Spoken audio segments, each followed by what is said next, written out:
Iran మీద Israel, America చాలా రోజులుగా హెచ్చరికలు, బెదిరింపులు చేస్తూ వచ్చాయి. వాళ్ళేమో ఏమని, మీరు అణ్వాయుధాలు కలిగి ఉన్నారు, అణ్వాయుధ పరీక్షలు చేశారు, వాటిని మీరు చూడాలి అని అమెరికా అంటుంది.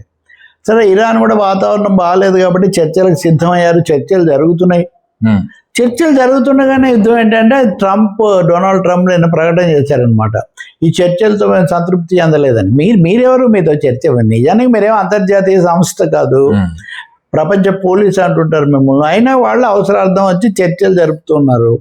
చర్చలు జరుపుతున్నామంటే దాని అర్థం మేము లొంగిపోయామని కాదు, మేము మా సత్తా మాకుంది, మేము కావాలంటే మొత్తం దీన్ని ఒక రీజనల్ వార్, ప్రాంతీయ యుద్ధంగా మార్చగలిగిన శక్తి మాకుంది.